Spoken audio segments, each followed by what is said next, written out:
আসসালামু আলাইকুম। ৭৮ বছর বয়সী মার্কিন প্রেসিডেন্ট জো বাইডেন দায়িত্বে আসার আগে বড় ধরনের দুটো প্রতিশ্রুতি দিয়েছিলেন।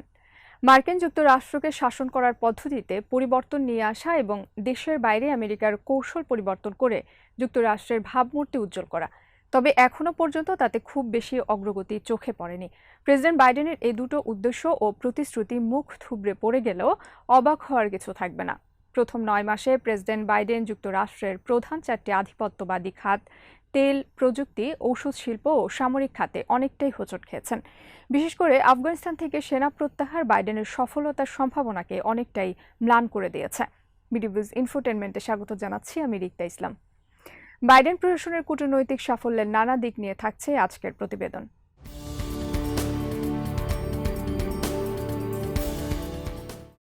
মার্কিন কংগ্রেসম্যান রে খান্নার মতে ৬০-এর দশকে president Lyndon Johnson great society গঠনের জন্য যে ঐতিহাসিক সংস্কারের ডাক দিয়েছিলেন, এত বছর পরে এসে প্রেসিডেন্ট বাইডেন সমাজ কাঠামো ও সামাজিক চিন্তা পরিগঠনে পরিবর্তন নিয়ে আসার চেষ্টা করছেন।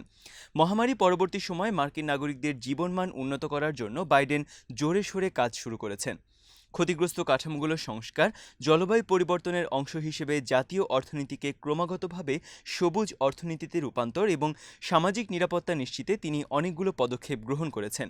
কংগ্রেসের কাছ থেকে $১.২ ট্রিলিয়ন অবকাঠামো নির্মাণ বিল এবং $৩.৫ ট্রিলিয়ন সামাজিক নিরাপত্তা বিলটি ছাড় করিয়ে নেয় এখন বাইডেনের সামনে সবচেয়ে বড় চ্যালেঞ্জ। জলবায়ু পরিবর্তন সংক্রান্ত বিলটির ক্ষেত্রে বাইডেন চেষ্টা করছেন যাতে কংগ্রেসকে বাইপাস করে ধর্নাঢ্য ব্যক্তিদের ওপর বাড়তি কর আরোপের মাধ্যমে খরচটি তুলে আনা যায়।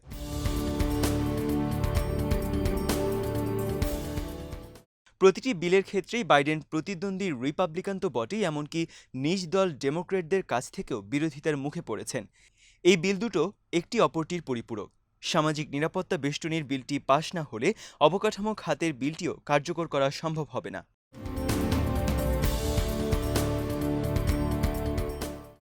মার্কিন অর্থনীতির সামনে আরও বেশ কিছু সংকট রয়েছে। মূল্যস্ফীতি ও মুদ্রার মান কমে যাওয়া অর্থনীতিবিদরা নিকট ভবিষ্যতে দুটোরই আশঙ্কা করছেন।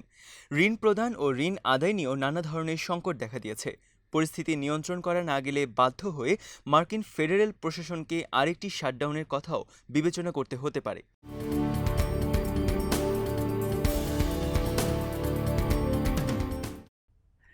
এসব চ্যালেঞ্জ মোকাবেলায় বাইডেন জাতীয় দৃষ্টিভঙ্গির তুলনায় বরং বৈশ্বিক কৌশলকেই বেশি অগ্রাধিকার দিচ্ছেন।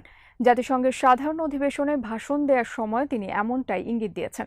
এ ভাষণে তিনি দাবি করেছেন মানবতার ভবিষ্যৎ নির্ভর করছে সকলের সম্মিলিত প্রচেষ্টার উপর। তিনি আরও দাবি করেছেন এই দশকটি খুবই গুরুত্বপূর্ণ, কেননা এর ওপরে ভবিষ্যৎ পৃথিবীর কাঠামো অনেকটাই নির্ভর করবে। বাইডেন বলেছেন, অতীত থেকে চলে আসা যুদ্ধকে অব্যাহত রাখার পরিবর্তে আমাদের হাতে এখনও যে সম্পদ রয়ে গেছে সেগুলো ভবিষ্যতের চ্যালেঞ্জ মোকাবেলার জন্য ব্যবহার করা দরকার।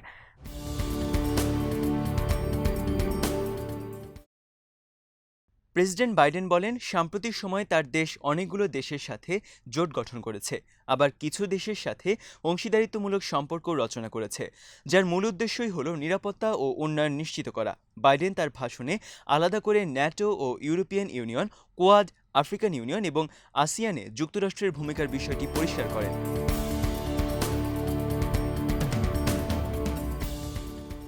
বিশেষ করে ভারত প্রশান্ত মহাসাগরীয় অঞ্চলে নিরাপত্তা নিশ্চিতে যুক্তরাষ্ট্রের বাড়তি আগ্রহের বিষয়টিও তুলে ধরেন তিনি দাবি করেন, আমেরিকা প্রেসিডেন্ট ট্রাম্পের নীতি থেকে সরে এসেছে এবং তারা আবার জাতিসংঘ ও বিশ্ব স্বাস্থ্য সংস্থার সাথে সম্পৃক্ত হয়েছেন।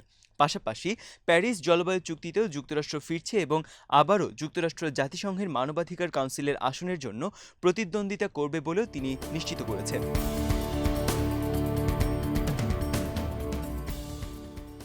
প্রেসিডেন্ট বাইডেন তার দেশকে সুরক্ষার বিষয়টিতেও কোনো ছাড় দেননি, তবে তিনি বলেছেন, সামরিক বাহিনীকে আমরা আমাদের লাস্ট অপশন হিসেবে প্রয়োগ করব। প্রথমেই আমরা সামরিক কৌশলের দিকে যাব না, আর পৃথিবীর তাবৎ সমস্যার সমাধানেই আমরা সামরিক শক্তিকে ব্যবহার করতে চাই না। এক কথায় বলতে গেলে নতুন যে মার্কিন পররাষ্ট্র নীতির কথা বাইডেনের মুখে শোনা যাচ্ছে তা বিগত কয়েক যুগের মার্কিন রণনীতির তুলনায় একেবারেই আলাদা। তবে বাইডেনের কথাগুলো যতটা শুনতে ভালো মনে হয়, কিন্তু বাস্তবায়নের বিষয়টি ততটাই কঠিন মনে হচ্ছে।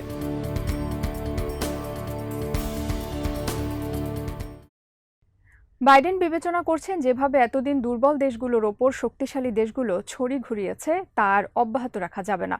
পাশাপাশি বল প্রয়োগের মাধ্যমে আঞ্চলিক কৌশলে পরিবর্তন সাধন, অর্থনৈতিক অবরোধের মাধ্যমে প্রতিপক্ষকে কোণঠাসা করা, প্রযুক্তির মাধ্যমে প্রতিদ্বন্দ্বীদের হেয় করা বা অপপ্রচার চালানোর মতো পুরনো চিন্তাধারাও এখন অনেকটাই গ্রহণযোগ্যতা হারিয়েছে।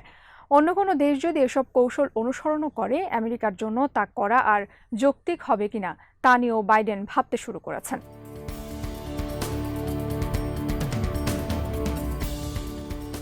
প্রেসিডেন্ট বাইডেন মনে করেন যে উন্নয়নশীল দেশগুলোতে অবকাঠামোগত উন্নয়নের ব্যাপক চাহিদা রয়েছে, তবে এক্ষেত্রে যদি নিম্নমানের অবকাঠামো নির্মাণ করা হয় এবং প্রকল্প বাস্তবায়নে যদি দুর্নীতির আশ্রয় নেওয়া হয়, তাহলে সে দেশগুলোর জন্য পরবর্তীতে আরও বেশি সংকটের জন্ম দেবে। এক্ষেত্রে বাইডেন চীনের চলমান বেল্ট অ্যান্ড রোড ইনিশিয়েটিভকে বিবেচনায় নিয়েছেন।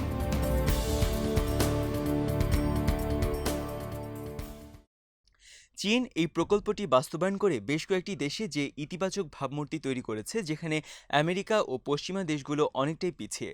বাইডেনের জন্য আরেকটি বড় চ্যালেঞ্জ হলো ইসরায়েল।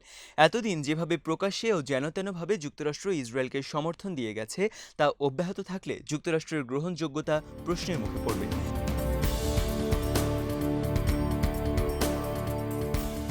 প্রেসিডেন্ট বাইডেন নিজেও দ্বিজাতিভিত্তিক সমাধানের পক্ষে সবসময় বলে এসেছেন, তাই ইসরায়েলকে নগ্নভাবে সমর্থন করার নৈতিক সুযোগ তার নেই, বরং তাকে এমন ব্যবস্থা নিতে হবে যাতে ইসরায়েল একটি ইহুদি গণতান্ত্রিক দেশ হিসেবে টিকে থাকতে পারে, আবার একই সঙ্গে ফিলিস্তিনও একটি কার্যকর সার্বভৌম ও গণতান্ত্রিক রাষ্ট্র হিসেবে আত্মপ্রকাশ করতে পারে।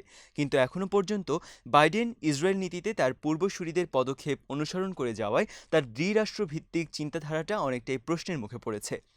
প্রেসিডেন্ট বাইডেন জাতিসংঘে তার দেয়া ভাষণে ইরানকে পারমাণবিক শক্তিধর রাষ্ট্র হওয়া থেকে বিরত রাখার ক্ষেত্রে দৃঢ় অবস্থান ব্যক্ত করেছেন।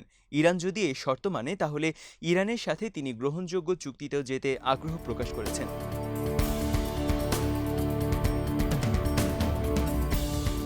কিন্তু এক্ষেত্রে বাইডেনকে আগে স্বীকার করতে হবে যে প্রেসিডেন্ট ট্রাম্প একপেশিভাবে ইরান চুক্তি থেকে বের হয়ে ভুল করেছেন। পাশাপাশি নিঃশর্তভাবে ইরানের সাথে চুক্তিতে যাওয়া এবং অবরোধ তুলে নেওয়ার বিষয়টিও বাইডেনের জন্য আগামীতে বড় চ্যালেঞ্জ হয়ে দেখা দিতে পারে।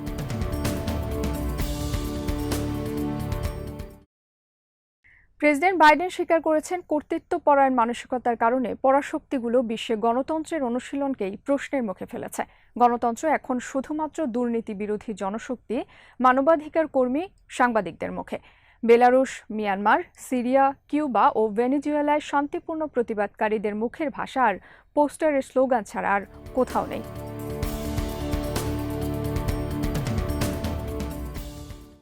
কিন্তু বাইডেন এক্ষেত্রেও নিরপেক্ষ থাকতে পারেননি। তিনি তিউনিশিয়া, মিশর, সৌদি আরব ও ফিলিপাইনে যুক্তরাষ্ট্রের পছন্দনীয় শাসকদের হাতে গণতন্ত্রের নিষ্পেষণের বিষয়গুলি এড়িয়ে গেছেন। বিশ্লেষকরা বাইডেনের এই আচরণকে ডাবল স্ট্যান্ডার্ড হিসেবে অভিহিত করেছেন।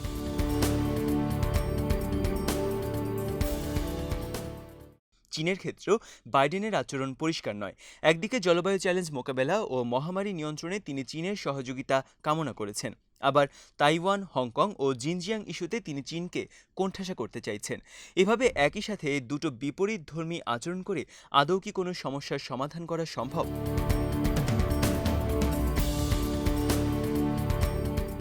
প্রেসিডেন্ট বাইডেন জাতিসংঘের ভাষণে আরও স্বীকার করেছেন যে আমেরিকা সহ কোনো দেশের গণতন্ত্রই সঠিক ও নিখুঁত নয়, তাই আমেরিকার রাষ্ট্র পরিচালনায় ও বৈশ্বিক নেতৃত্ব দানকারী কৌশলে যে সামঞ্জস্যহীনতা ও দ্বিচারিতা রয়েছে, তার একটি সমাধান দেয়া তার জন্য খুবই জরুরি।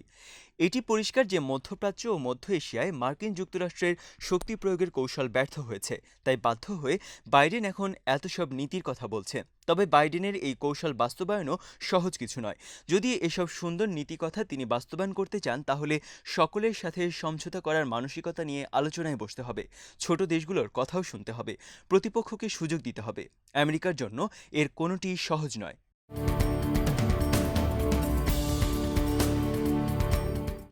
আজ এখানে শেষ করছি।